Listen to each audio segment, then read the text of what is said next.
Good morning, Kathleen and Courtney. Hi, Helen. Good morning, Helen. Courtney. Hi, Kathleen.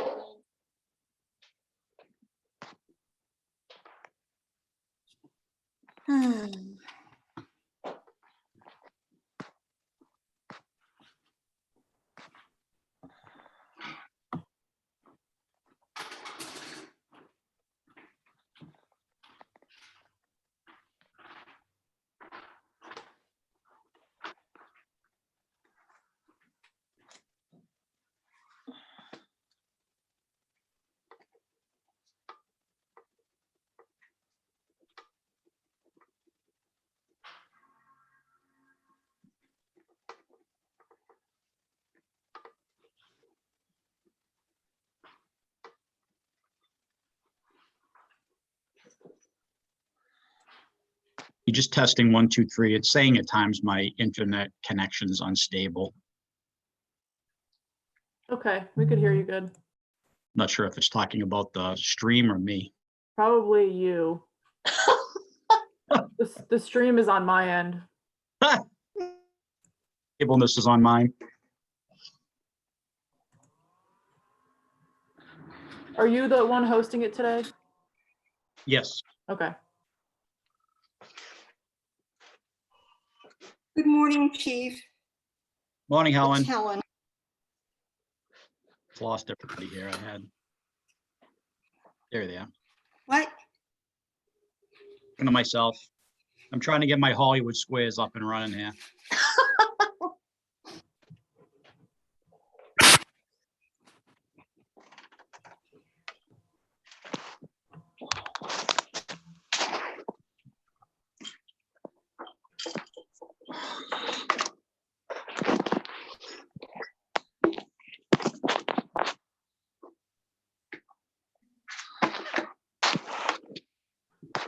So Courtney, Yes. will Yes, you be Helen? going over what you sent? Wait a minute, let me finish. There was a new protocol that you outlined for us. That's what I'm asking about.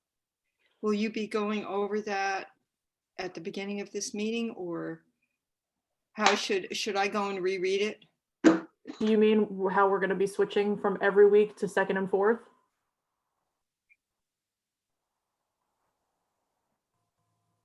Yeah, in other words, that these meetings will also be meetings, if I understood correctly, at which the select board can make decisions. Yeah, I'm sure that Dan will go over that in his update as town administrator. Today. Okay, thank you.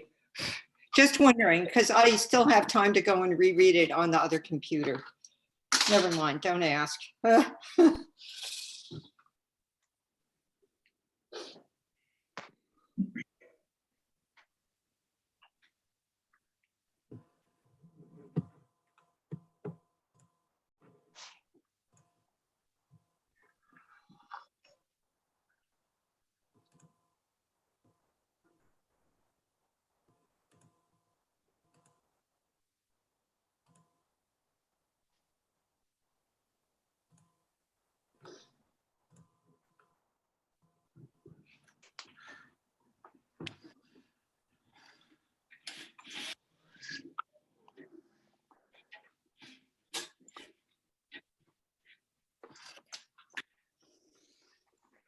We have Out of Cape Health on the line. I see Dale Rialt.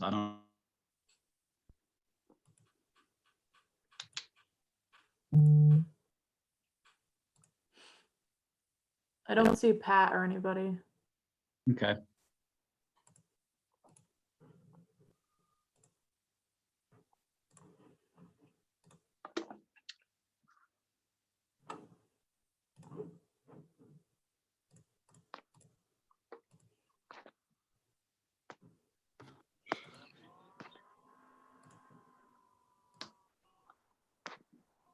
Hi, Jay. Hi, everyone. Morning.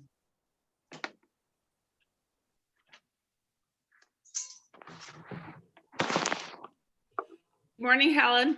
Give it 2 more minutes everyone. and then we will get started. Okay. Justina? Yes, Helen. Yeah, I can't see your picture yet, so I'm recognizing your voice. That's good.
All right, Courtney, whenever you are, we can start recording and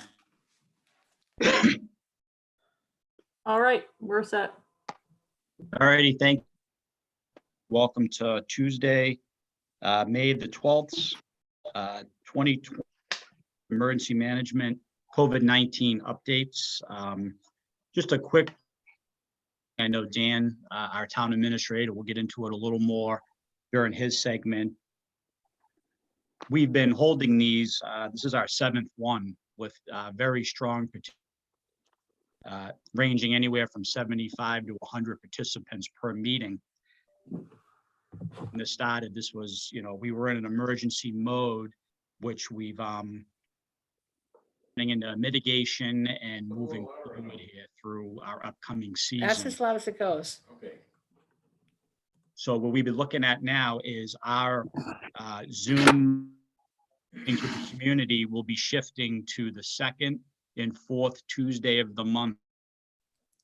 Same format, same group presenting, and that is going to free on some alternating weeks to work with the select board and town just to stay ahead of the upcoming season and both the public aspects that we need to address and be concerned about. So I just wanted to make it again at the end of the meeting, and I will turn it over real quick to the fire chief, co-emergency management director.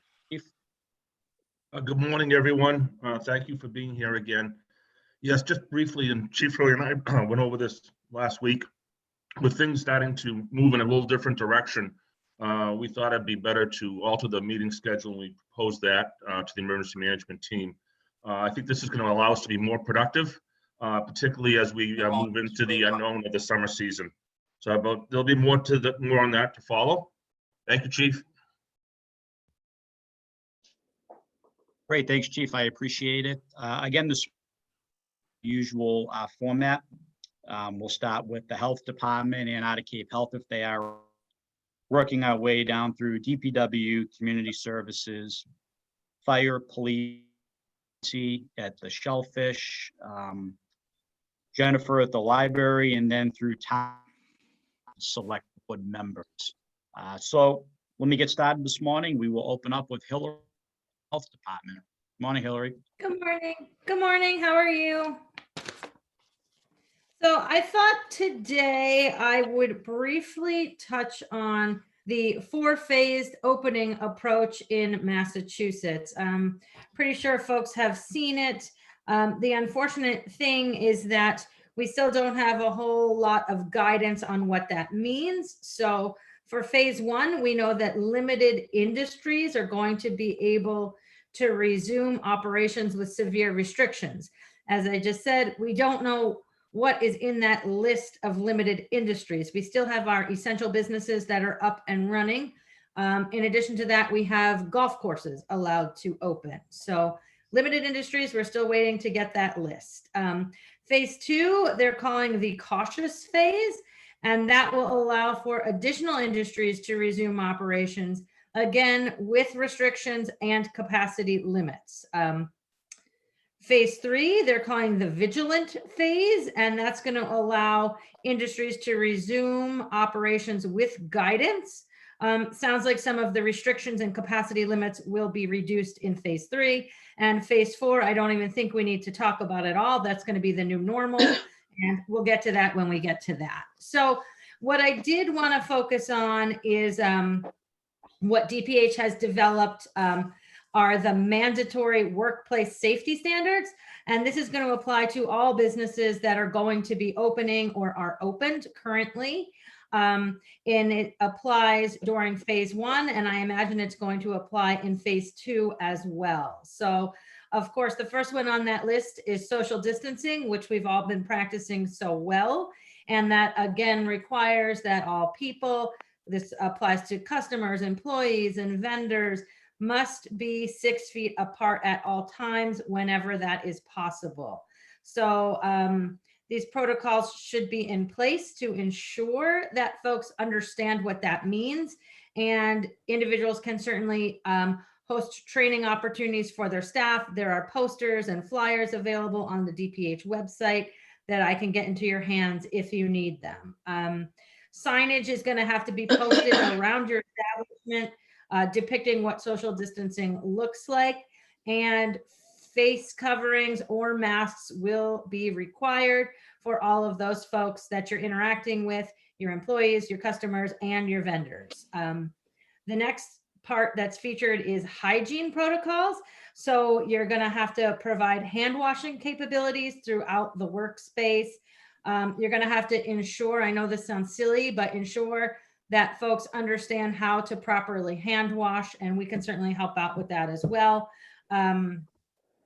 You're going to have to provide regular sanitation of high touch areas in establishments. So that's going to be doorknobs, equipment, workstations, bathrooms, anything that gets a lot of interaction from people in your business or the public.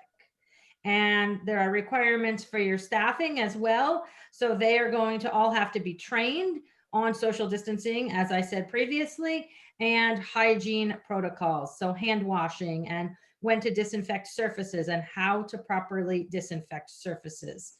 All staff should be aware that when they're sick, they should stay home. If someone in their house is sick, they should also consider staying home as well, depending on if they've been in close contact with that individual or not. All establishments are going to be asked to come up with a plan for their employees.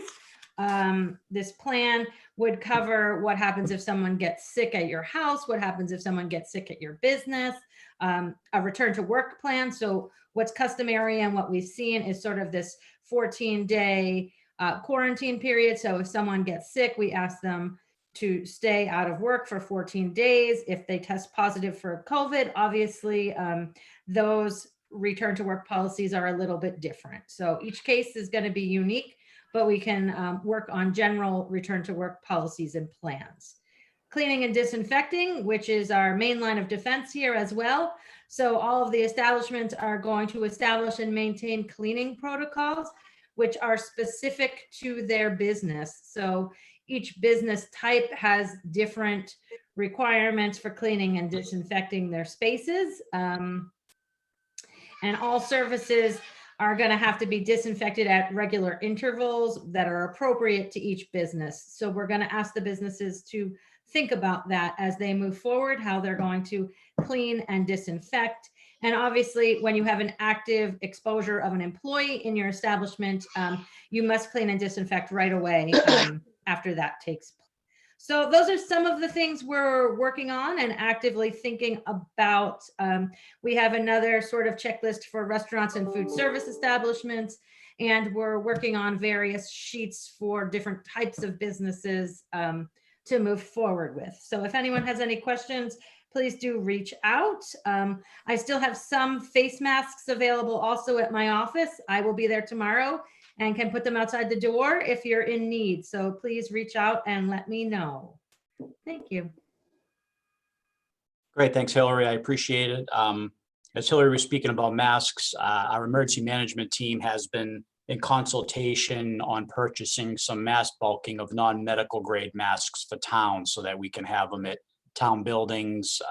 The police can carry, fire, just in case we encounter residents or visitors that may not have the appropriate mask, and we can give it to them to just keep everybody safe. So we are working on that also right now. Out of Cape Health, is anybody on the line?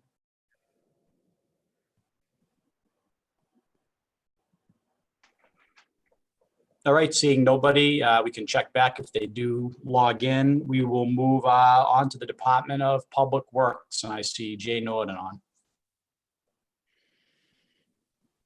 Okay, thank you, Chief. Can you hear me? Yep. Yeah, Okay. I have a few brief updates from the DPW. We are functioning at 100%. All staff remains healthy, which is largely attributed to maintaining social distance and wearing the proper PPE. Our team has stayed positive and focused through this unforeseen situation. They continue to provide efficient and professional services to the public, which is what the DPW strives for. We switched gears into full spring summer tasks, including cleaning the cemeteries for Memorial Day, mowing and performing spring cleanups around town, street sweeping, grading roads, working closely with the harbor, beach, and rec departments, in addition to administrative tasks such as grant proposals, RFPs, and preparing specifications. I won't get into every task that we are performing, but we'll highlight some COVID-19 related developments. The DPW has started retrofitting office doors at Town Hall to protect staff and the public for various transactions that will inevitably occur at some point in the future within Town Hall as the governor rolls out his phased reopening, as Hillary just announced. Kudos to Pete Williams, the facilities foreman, for leading that and implementing that charge.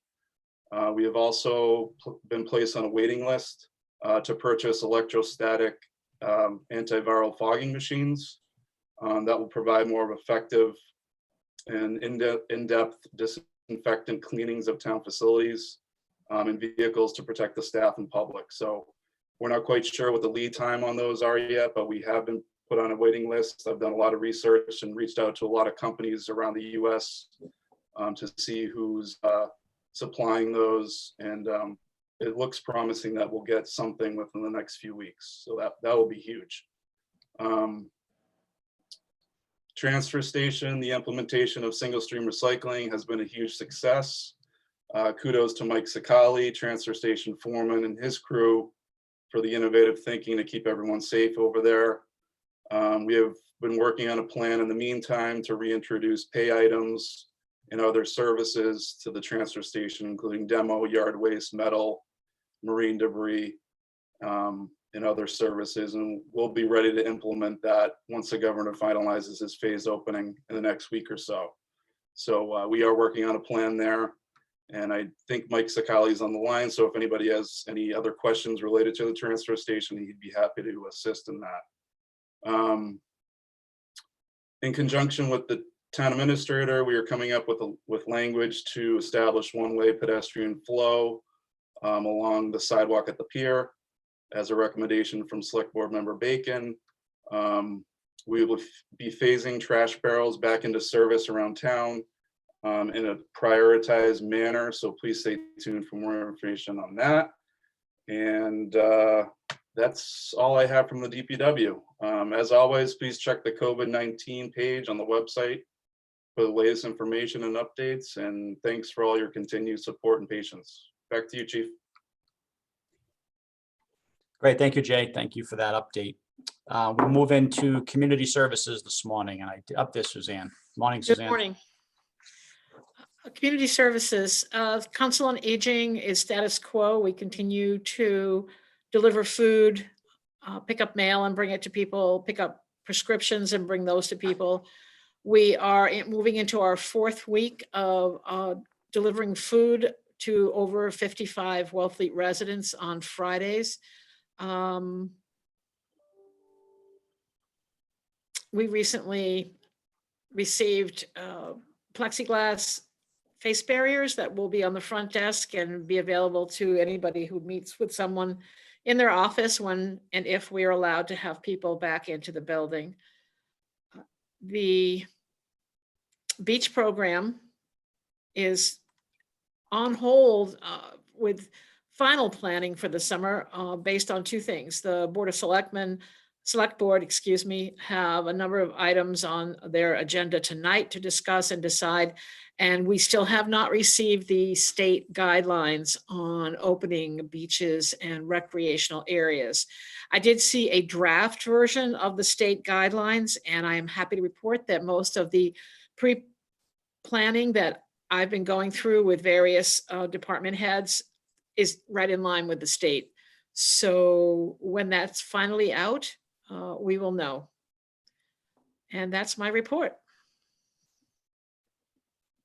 Great, thanks, Suzanne. And I do see Becky right up on there. Becky, you want to give a quick update?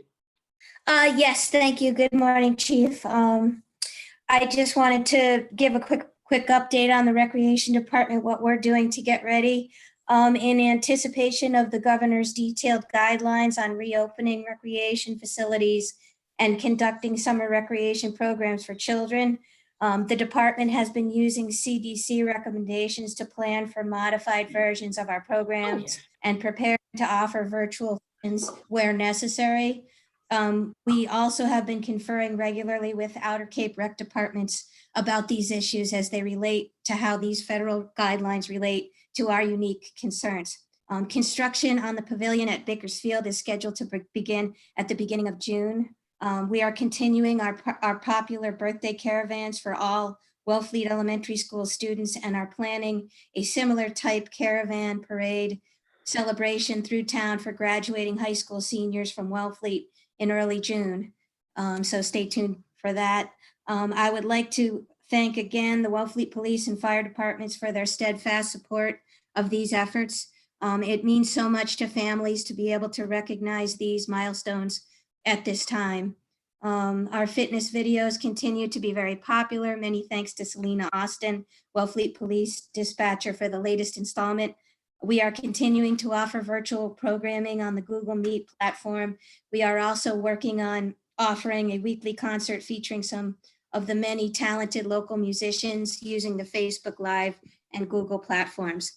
Please check the Town Wellfleet website and the Wellfleet Rec Facebook and Instagram pages for detailed information on all virtual programs and updates for the summer. So that's all I have for now, Chief. Thank you. Great, thanks, Becky. And, I do appreciate you involving us and fire in the caravans. It puts a smile on our face to kind of get us away from our day-to-day operations and takes a little bit of our stress and anxiety off of us and a smile on the faces in the community. So thanks for letting us be part of that. I'm so glad to hear that. No, thanks. Chief Pauly, sir, you are up. Yes, thank you, Chief. Again, good morning, everyone. I'm going to be very brief. Basically, we're starting the process of pre-planning for the summer. This is something we normally do, but certainly under these conditions and with this COVID-19 situation, it has made it a little bit more time-consuming and certainly a little bit more complex. But as part of that, we'll be rewriting some procedures, implementing some new procedures, not only with fire and EMS response, but also with inspectional services, public education. We want to go back to doing more of the stop the bleed and CPR classes, but right now we're still on hold, and that probably will still be on hold for some time. But we're going to certainly endeavor to be able to start that up again when we get to this new normal. And then secondly, as Suzanne Thomas mentioned, still waiting on hold with respect to the beaches. But again, we will be training and retraining lifeguards with new PPE as we get into the summer in anticipation that hopefully that the beaches will be open to some degree. So that's all. That's where I'm at, everyone. Thank you. Thanks, Chief. Great, thanks, Chief. I appreciate it. Before I give a quick police update, let me get Jennifer and Nancy, who have been patient in previous weeks. And I'll start with Jennifer this morning, a quick update from the library? Hi, we are working on a phased reopening plan as well. I'm working on it with my Board of Trustees right now, as well as the other Outer Cape libraries, because we want to be in sync with them because we can't do something different. And we're looking at the governor's recommendations, but also the recommendations of our governing body, the Mass Board of Library Commissioners, who have made recommendations to the governor's advisory board on what is safe for libraries, because that is a little bit different from some other businesses, as well as the Mass Library Association, who have made recommendations as well. So we're waiting to hear from a lot of that, as well as the Institute of Museum and Library Services about the safe handling of materials, because we don't have information on that about what is safe. And that is of paramount importance to me for the staff and the trustees. It's of paramount importance of the trustees for the staff. So that's something that I'm working very hard on. On the other side of things, our website in April, it's sort of first month up, we got over 3,000 hits. So people are really using our services, as well as our tabs, if you haven't taken a look at it, wellfleetlibrary.org, for information on COVID-19 and where to go for various resources, our free things around the web, our census link, please do your census, and our programming. We have a fabulous art show up there that just started yesterday.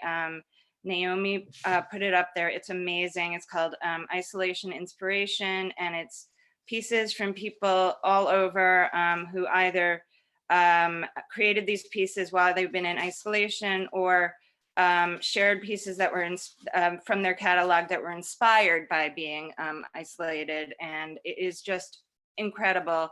Either mouse over the pieces for information, or there's a little dot in the right-hand corner if you're looking at the pieces on a device. They're just absolutely incredible. And we have some more live programming coming up. There is a link that says live programming, and you will see where it is. Our seed library is still going strong, so we have that. And that is about all I have to share today. So thank you so much. Great, thanks, Jennifer, and thanks for being a part of the group every week. Nancy, if you're there, there you are. Good morning. Yep. Hi. So thank How you you for including me. Yeah, thanks. All well on the shellfish front in many ways, because markets seem to have opened up, certainly for clams. So that's really encouraging. There's a lot of activity, not the usual amount, but it's very encouraging to see that some markets have opened up, especially for clams. I wanted to get back, I had said anecdotally a few weeks ago about seeing an increase in recreational shellfish harvesters. So we crunched some numbers. Many thanks to our AmeriCorps member who's been serving with us. Even when he can't serve on site, Travis Levinsky has been able to serve from behind the computer. So for 2020 so far, we have sold 87 less permits. But we have seen an exponential rise in fishing activity. In March, we saw a 25% increase. In April, a 200% increase. So there were 3 times as many people shellfishing in April as in last year in April. And in the first 2 weeks of May, it's been a 900% increase. So we've seen almost 10 times the amount of people in the first 2 weeks of May as we did in the first 2 weeks of May last year. So this gives us a lot to think about as we look towards the summer and how we're going to handle this increased fishing activity. It's a very positive thing. Obviously, people are coming out as a way to social distance and be outdoors and collect food for their tables. So very important service that the town is providing to its residents and residents of the Commonwealth and beyond. We have apprehended, if you will, and confiscated shellfish from 20 people in the past 3 months who were fishing without permits. And we have no records of this from last year. So we do need to be diligent, and it happens anywhere in town. So it's not like you can just go to one place and be watchful. It's happened everywhere from South Wellfleet to the pier. So we do, one thing that came out of that I just wanted to share is people who are coming to Wellfleet are not necessarily quarantining Friday night. I spoke with one group right in front of Max that was harvesting shellfish right by the pier there. And they said, I said, you can buy a permit and we're just down for the day. And then a little bit later on that evening out on near Sewell's Gutter, there was another couple, and they said, well, they just got into town tonight and they were leaving on Sunday. So the 14-day quarantine, I just don't think we should be basing plans on it, because I don't think it's a realistic expectation. And I just wanted to put that out there for us all to consider. We should work with the reality of what's happening and not with our aspirations, even if it's a great aspiration to have, but it's not playing out on the ground. And this has happened with Johnny's experience on Saturdays as well. So the things that we're taking into consideration as we move forward now is that it's probably going to be more difficult to social distance when June 1, only Indian Neck is open and only 2 days a week. So we need to really think about that. And then also there's more pressure, much more pressure on the resource. And this is mostly in Indian Neck now, especially that Chipman's Cove is closed. So we are thinking about concentrating our propagation efforts, our nursery efforts to feed the Indian Neck recreational area, because it's going to be, in our prediction, heavily used this summer. So that is just the things that we're taking into consideration, and we will discuss other things as a team and with Shellfish Advisory, and we will come back with updates. Thank you very much for your time. Great, thanks, Nancy, and thanks to you, Chris and Johnny, for being out there on the front lines right now. It's an important industry to stay safe and make sure that everybody's also safe out there. Yep, we're all wearing masks and gloves. Thanks. Very good, very good. Thanks, Nancy. Just a quick transition into the police department update. As the fire chief stated, and you've probably heard through numerous department heads this morning, myself and the lieutenant are working towards a transition plan to get us back to, I guess, air quotes, some type of normal operations here. As all of you see, as the days tick by, the activity is picking up, motor vehicle activity, the amount of people that are around in town. So the department is obviously having more contact than we did 2 months ago with the public. So we are being vigilant about our protective gear that we are wearing. We do have an open lobby for emergencies. However, almost on a daily basis, especially people in need, sometimes emotionally have been coming in, and we will not turn anybody away. We're getting them the appropriate help. And we're probably going to see an uptick in that. So we need to get a plan in place to be able to open fully to the public so that they can come in and we can just conduct some business. So that is in motion.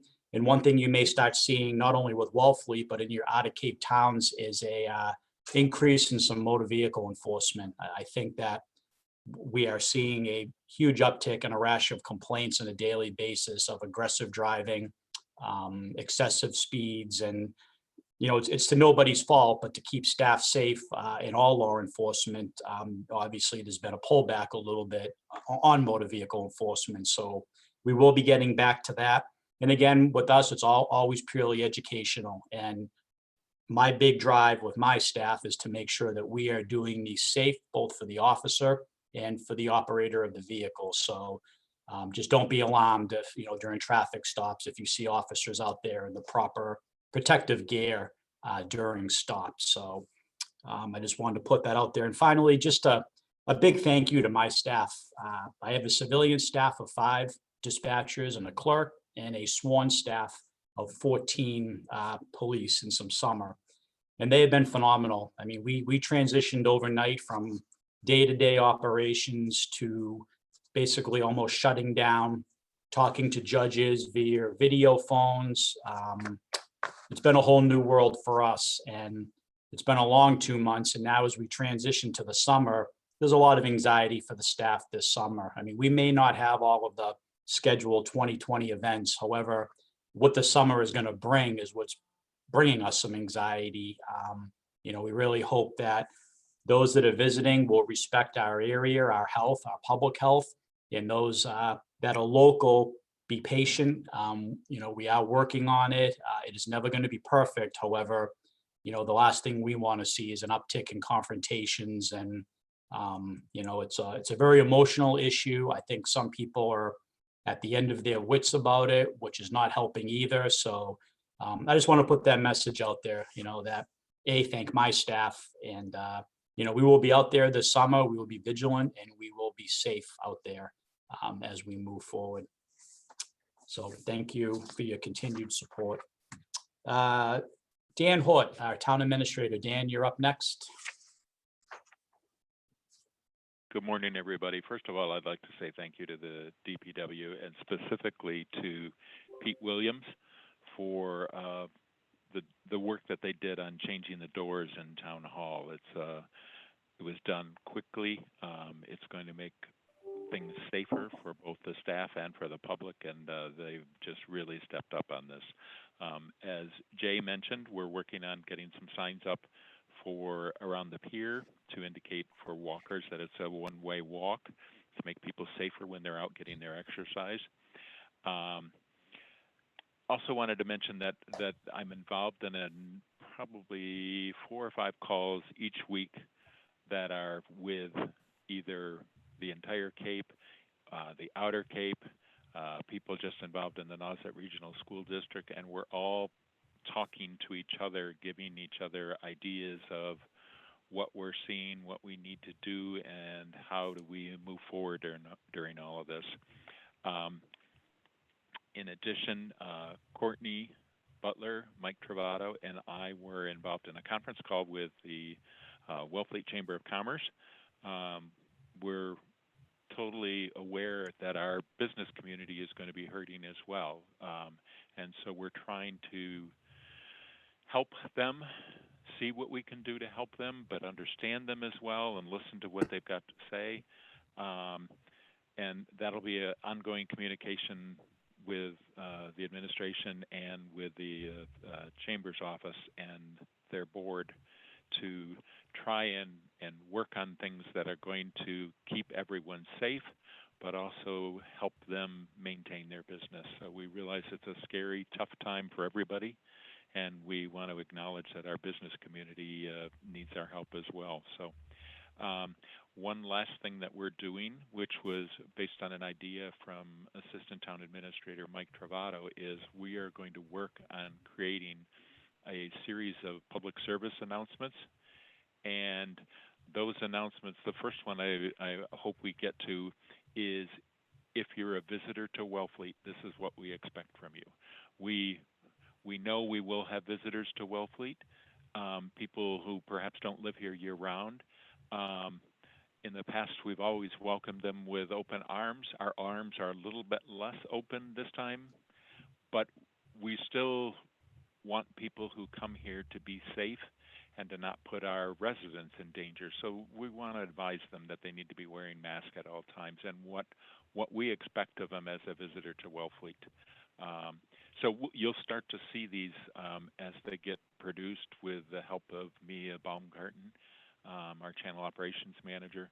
And hopefully there'll be something that will help us all feel more at ease of knowing exactly what's expected of us. So that's it from my point of view. Mike Travato, if you have something you'd like to bring up. Well, Dan, you pretty much covered everything I had on my list. So you made my job easier today. So I guess I'll take a pass this morning. So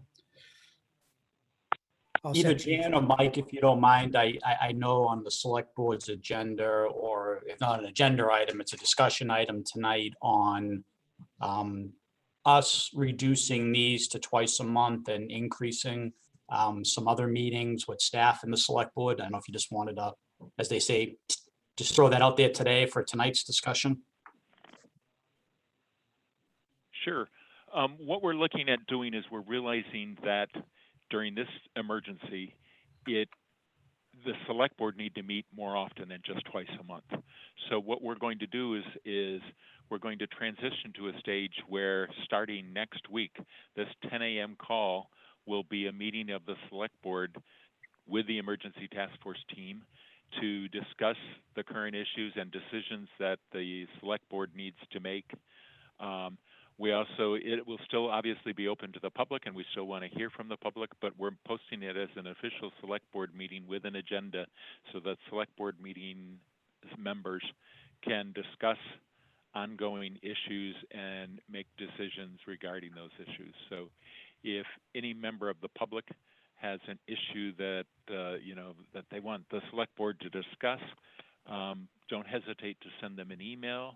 Don't hesitate to be involved on that every other week call from the select board on a Tuesday at 10 a.m. Great, thanks, Dan. I appreciate it. And as we stated before, the other 2 Tuesdays, the 2nd and the 4th of the month, we will continue resuming the virtual Zoom meetings we're conducting today so that you can get more extensive updates from your department heads in town and ask questions also. I'll turn it over to the select board members and I'll go across the squares. Chief Hurley, if I can just bring up one thing. Go ahead, Dan. As we continue these meetings, there are going to be times where you might not see Chief Hurley on one of these calls, or you might not see Chief Pauly or various staff members. As the summer starts to get more active and more involved, there are going to be times when they're not going to be able to make the 10 a.m. call. So they will always be involved in the conversation, but there are times that they may not be able to be on a 10 a.m. call on Tuesday. Great, thanks, Dan. I know myself and Chief Pauly will be holding auditions for our replacements in the event we're not available. Justina, we'll start with you this morning. If you have any comments. I just wanted to give a shout out to the entire emergency team and every town staff person here today for soldiering on under COVID. It's a lot of pressure, and that's all I have to say is a thank you. Great, thank you, Justina. Kathleen, and then Helen, and then Michael. Thank you, Chief. Good morning, everybody. My question goes to Hillary. Are you working with department heads with regard to the opening of town buildings? And do you foresee that as a staged or phased reopening for our public town buildings? Also, are we to assume that the public restrooms that we have here in town will be closed to the public and will be relying on just porta potties, which can be sanitized in a perhaps a more effective way? Just my 2 questions go to that, Hillary. So for the reopening of town spaces, I am available if folks want to reach out to me. I think the guidance isn't too complicated for our town staff to follow, but I'm happy to help out in any way or shape that they need. Bathroom question is a little more difficult to answer at this point. That's still a dynamic situation, and we're waiting for better guidance and more scientific literature to determine what is best to move forward with that. Thank you. My next question goes to Jay Norton. Jay, good morning. I'm asking about shovel-ready projects. Are they going forward? Things like street sweeping, when we'll see the gatehouses out at the beaches. I know that COVID has restricted the DPW from getting out there and doing a lot of what we normally would be seeing this time of year, but where are you guys at with some of the other stuff? Sure. How you doing, Kathleen? Thank you. In terms of capital projects, all those are on hold, but any critical tasks like street sweeping and all that, we are actively doing that. We were out yesterday actually street sweeping. In terms of the guard shacks, we have those prepped and ready to implement at the beaches. So we were repainting those. We constructed a new one for Gull Pond. So we will be introducing those very soon. And then also we're going to be helping out with the pavilion at the Recreation Department. Right.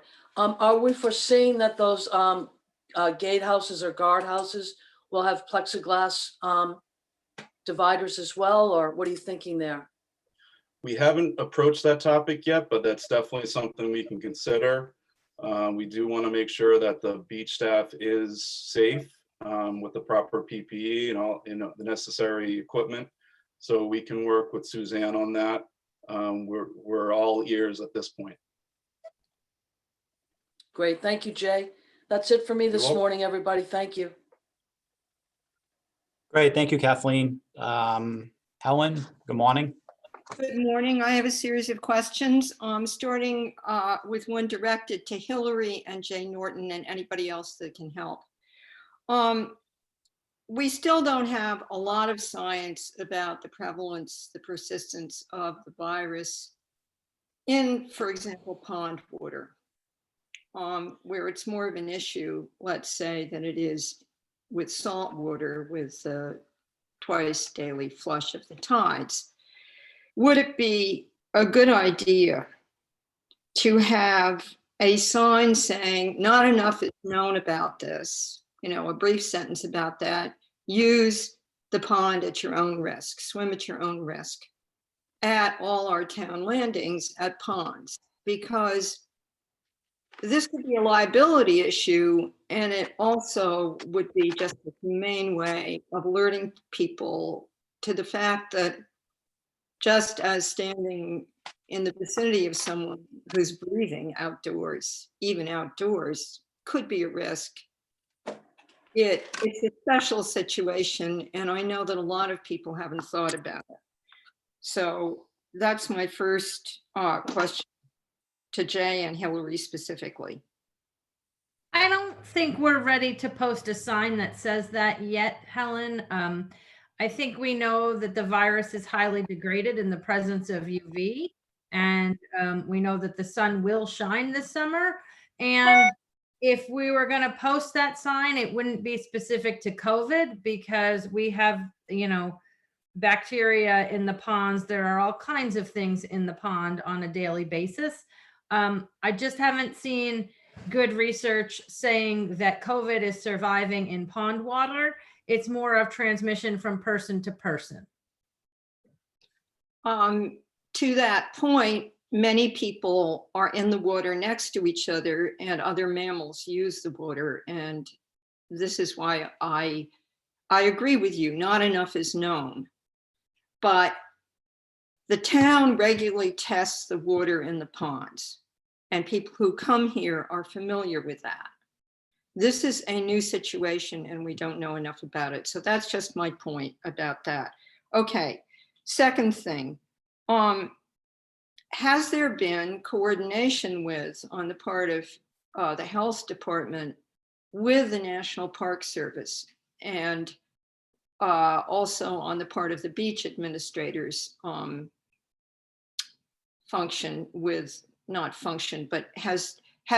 Suzanne and Hillary, have you communicated with the park about what they're doing with their bodies of water and their beaches, so that we don't have situations where we're desperately in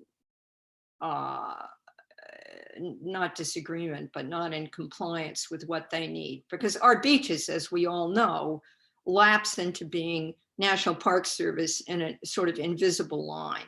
Town landing is just a little stretch of land, and then the rest of it is national park. So has there been good coordination that's up to date with the National Park Service about this, please? Helen, this is Suzanne. Yes, we have been in communication. I have been privy to the conference calls that are conducted by the National Seashore every other week, and they include the town managers and administrators and some of the beach directors from Chatham to Provincetown. And as of the last one, the towns were waiting for the governor's guidance, and the Seashore was waiting for the Department of Interior's guidance. And once that guidance comes down, we will continue our conversation so that no one town or entity creates a situation that creates unintended consequences for their neighbors. Okay, so thank you. So, question for Nancy Chivetta. Those 20 violations were in the recreational fishery areas, or were they recreational fishery, potential recreational shellfishing permit holders, right? Some of them you said hadn't gotten permits, but were those weren't our commercial permit holders, were they? No, these are just people who are coming into Wellfleet and being enticed by seeing oysters and clams. And so they just pick them up.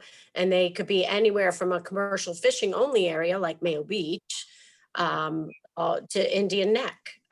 So it's just, they are just regular members of the public. They have nothing to do with our commercial shellfishing community. It's just people who are coming to Wellfleet and seeing, it happens a lot in the summertime anyway, but that just seems to have begun in March this year. Okay, thank you. And Dan Hort, I want to just appreciate the fact about your reaching out to visitors, doing a reach out to visitors, but, a more, not aggressive, but a more kind of proactive, prophylactic reaching out to visitors. Because my line as of this week is, we want Wellfleet to have a reputation for being safe, right? Not just do what you want, but we're concerned with your well-being, even though you're just visitors. So that was the first thing for Dan, just thank you. And regarding these every other Tuesday select board meetings, so it's going to be a select board meeting. It's going to probably have a lot of the same question and answer and updating that we have in these meetings, and I'm all for that. Thank you. But are we going to have packets for that and homework, and will we be able to take votes, or should we? Well, I guess my point is, I hope that the select board discusses this and decides how they want this to happen together, because at this point, it's been organized and thought up, and I think it's a good idea, but really when we meet is a decision for us to make together, I think. I'd be up for it, sounds good. So that's my comment, and then the question is, are we going to get homework for it? Will we get packets? And, I guess we'll decide whether we want to vote or not together. Not today. This Dan. is Dan Hort. What our intention is to create packets for you. What I would like to see is that each week prior to this meeting, each individual select board member will email Courtney and the chair, Janet Reinhardt, what issues they would like to see brought up. The emergency management team will also bring up issues that they want brought up, and that's what will show up on the agenda. So there'll be things that we know we want to discuss, and then there'll be a kind of a catch-all that says other issues that were not known at the time of the posting of the agenda. So if something else comes up in between when the agenda is posted and when the board is meeting, we'll be able to discuss those as well. This will kind of develop as we go forward, but we will provide you with as much information each week as we possibly can. For example, I just received an email from Orleans, which talks about their summer beach opening schedule. So I think it's important for the select board to see that type of information so that they know what other communities are doing when they judge how they want to do things in Wellfleet. So it will develop as much as we can. We will include a packet for the board to read ahead of time and digest and be ready for the meeting. Yes, and I guess my comment on that, thank you for supplying that information. My comment on that is, of course, if there's something that's such breaking news, we need to know about it right away. So it's good we're meeting more. But we could also just say, okay, we need to think about this. We've just gotten it in our brains, and we can do it at our upcoming meeting, which is happening almost immediately. Thank you. You're I'm welcome. done. Great, thank you, Helen. Michael? Hey, I just would like to thank everyone for doing such a good job in bringing together all these issues. I just wanted to make a comment. It seems like the comments that I made at the last task force meeting led some people to believe that Wellfleet was considering voting on unilateral action by this town on a 31-day ban on short-term rentals. The only thing that's actually being brought forward to the board is a letter to the governor asking him to extend the current rental restrictions till June 15th. That's what's on the agenda. And we will be having a discussion about short-term rentals. These are not happening. These conversations are ongoing discussions with other towns, select board members. I've been in contact with our state senator and representative, and there's not a agenda item for Wellfleet to vote unilaterally to restrict short-term rentals to a 31-day minimum. That's something that I had brought up in reference to what some other towns had been doing and the consequences of doing that. And I think, obviously, I'm still very concerned about the rate of turnover and the capacity of the town to handle a typical volume of visitors that we would see in the summertime, and our workforce issues all coupled together. So I have some serious concerns, and we'll be discussing all that, but that's not what the vote is on tonight. So I just wanted to point that out, and that's all. And thank you, everybody. Great, thanks, Michael. I appreciate it. I believe I got all 4 board members. I don't see Janet on here this morning. All right, Courtney, I will turn it over to you, either emailed questions or any questions from the participants. And we have approximately 87 on this morning, so we do appreciate that too. I think Hillary had one last comment she wanted to make quick, so I'm going to let her do that. Okay. Madam Health Agent, you are up. Okay, I just had one exciting, hopeful bit of information to report that our farmers market is opening tomorrow morning from 8 o'clock until noon. They're following strict orders and guidelines from MDAR and the Department of Public Health. And I think there'll be a welcome site downtown tomorrow morning. So please stop by. All Very right. good. Thanks, Mom. Courtney? Yes, so the first question is there any CAPE representation on the governor's reopening task force? Chief Hurley, do you know anything about that, or Mike Travato?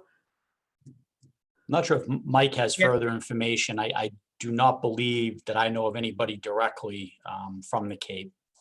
Yes, actually, Linda Markham, who's the president of Cape Air, is Cape representative to the governor's task force.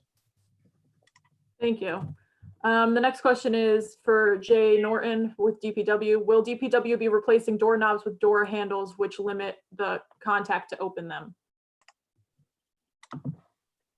That has not been brought up in any discussions. That is not part of our plan. We're continuing to clean and ramp up our cleaning services. And like I said, too, looking at purchasing electrostatic foggers that will provide a more in-depth cleaning of the buildings. Thank you. Courtney, can I comment on that? Sure. Hello? Go ahead, Helen. Yeah, as a former house cleaner and currently cleaning my own house, it's easier to disinfect a doorknob than it is a door handle. Thank you. Okay. Suzanne, how will all of this affect the contract with 2 bus companies who are hoping to park at Wellfleet Elementary School on weekends this summer?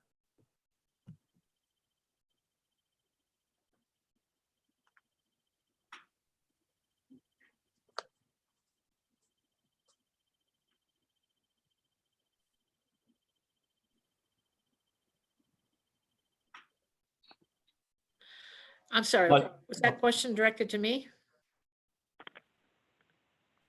Yeah, Suzanne, it's about the bus companies and using the school Okay, I'm for sorry. parking this year. I was distracted by a beach sticker problem. That, the buses will come. We've been advised by town council that if a bus is legally licensed by the Commonwealth and driving on a public road, the town has no authority to prevent them from doing that. There is a potential that the buses will park at Willfleet Elementary School, but that is on hold until we see what and if is going to happen, be allowed to happen at the beaches this summer. I hate to always be saying we're waiting for the governor, but basically we're waiting for the governor and his task force. So next week, the 18th will happen, and by then I should have a better answer, but right now I don't. And Suzanne, what about bikers at the beaches? There will be bike racks out. They will, as usual, be allowed to bike on to into the parking lot and secure their bicycle and use the beach, as far as I know. We have not had any discussions about preventing bicycles. Bless you. Sorry, I'm muting me. Okay, and Suzanne, one last question is what PPE are lifeguards expected to wear? Lifeguards will be expected to wear masks, basic surgical masks at all times. They will also, anybody who's on the beach and needs first aid from a lifeguard should anticipate that they will be handed a mask to put on themselves, or a mask will be put on for them. And in addition, I have clear face shields. I'm sure we've all seen them on TV with the medical personnel equipped. They Velcro around your head and protect you while you're face to face with a person. Gloves are a part of our usual PPE equipment on the beaches, and I'm counting on the UV rays and the dispersion of the salt water to be a positive trend on the beach so that we don't have to wear gowns. Thank you. And then Nancy Chavetta, if you're still on, there's a question about how come daily permits are not sold on the spot to those who are violating shellfishing rules. We don't have daily permits.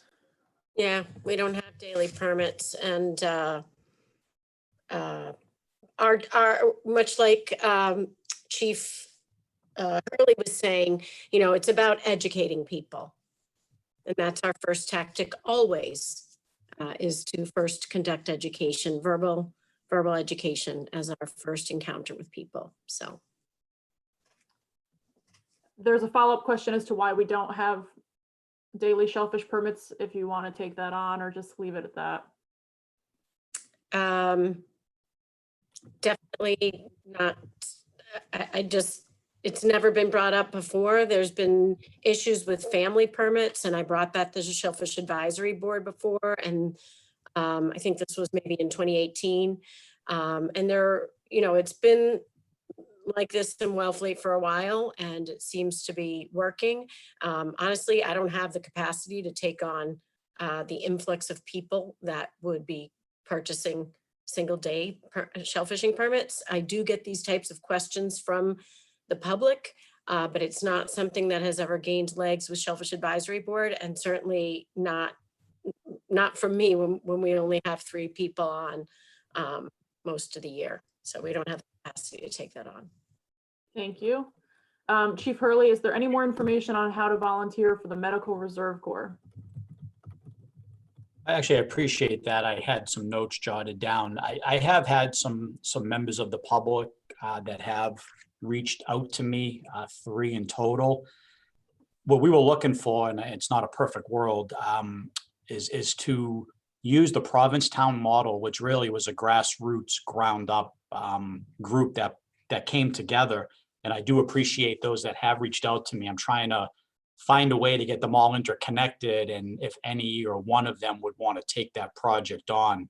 You know, unfortunately, myself and the fire chief are just tapped out right now. And I think what's made Provincetown's program so successful is that volunteer base group that organized themselves, got themselves through the Medical Reserve Corps, and are manning those lines daily. If that was something we were tasked with, it would just run into constant issues because of, our attention being drawn in many different directions. So if you can still have them reach out to me directly, if they are interested, and maybe I can get a group together that could somehow maybe run themselves per se, but still working on that. Can I just chime in too, Chief? The Cape Cod Medical Reserve Corps, based out of Barnstable under the Barnstable County Department of Health and Environment, is always seeking volunteers as well.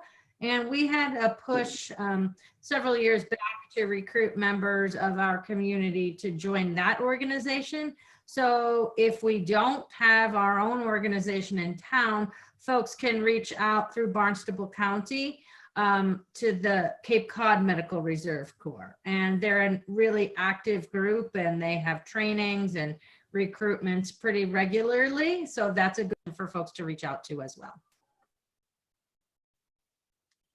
Do you know, Hillary, if they're as organized as the Provincetown group with the warm line? I mean, if we directed volunteers there, would we be able to advertise any type of service or number for people that need to just talk or obtain some help? Or are they strictly just a training group? It's not just a training group. So they're active in the community, and they get called on during medical emergencies as well, if and when they're needed. I don't know if they staff a warm line. We could have that conversation with them. It might be something that they can and are willing and able to do. So I don't know if they do that, but I know that they are very active. Okay, great. I'll reach out to you offline. And yeah, Jennifer? I just wanted to say that I had called that line when I originally saw the flyer for this. And the woman that answered said that she was a psychiatric nurse and that they had started this program with 2 psychiatric nurses and 2 retired therapists to, and they're all certified to do sort of intake with this. And then after that, they had created a buddy system, but that everybody in the buddy system had to go get vetted through, The medical. what's the word I'm looking for? Yeah, the Medical Reserve Corps. Yeah, I've been in touch with that group in Provincetown. It's quite an impressive group. They're very tight knit and they're very driven to what they're doing. It's hard to take that model and force it on another community if you don't have the willingness of the volunteers that could donate that kind of time. But they were able to accomplish that all without really any quote government help, I guess you could say. Right. Yeah. They said in Wellfleet, you All right, have well, a lot of retired whatever here. So they had said maybe you could reach out. I don't know. So that was, the feedback I got from that. Great, I appreciate it. We will continue to work on that. I really think that it would be a great asset for the Yeah, but town I to have totally something get that you're like that, saying- whether it's at the county level. But I told you, I'm saying, I totally get that this is not something that you can do. You're doing so much and it's amazing. And it's really something that a project that is a citizen project there. It's not an administrative project there. And I 100% understand that. Yeah. And I just wanted to let you know that, so. Great, I appreciate it. Courtney, any more questions? That's all I have here. Chief Hurley, if I can just. Okay, great. Courtney? I That's all I have appreciate it. Dan Hort has Okay, yep, something, Chief. Mr. Hort, Dan? Yep. Yeah, I just wanted to read you an Go email ahead, I Dan. got this morning from Senator Warren's office.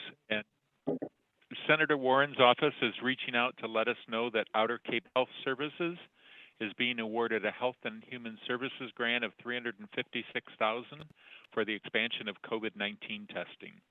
So we'll look forward to hearing from Outer Cape Health Services what that means for our Outer Cape community.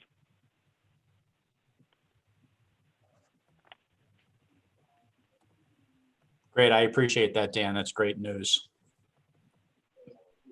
Chief Pauly, before we wrap up this morning, any final comments?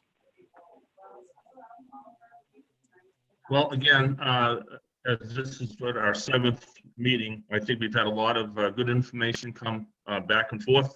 And I certainly appreciate the community and everyone out there and reaching out to us. And as I said before, we don't know where we're going, but we'll get there somehow. And everyone, please stay healthy.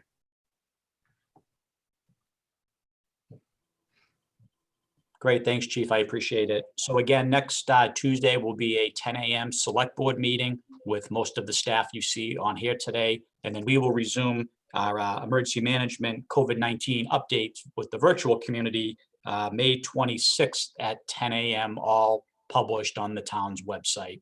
And there is a select board meeting this evening. They have changed to 7 p.m., I believe, the meeting date tonight. So Yeah, there are 7 7 p.m., Courtney?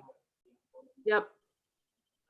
Great. And there, again, we're always holding a COVID-19 agenda item. So it's fluid. We're talking about it morning, noon, and night among staff. So again, thank you again. Please stay safe, and we will stay in touch with you. Have a good day.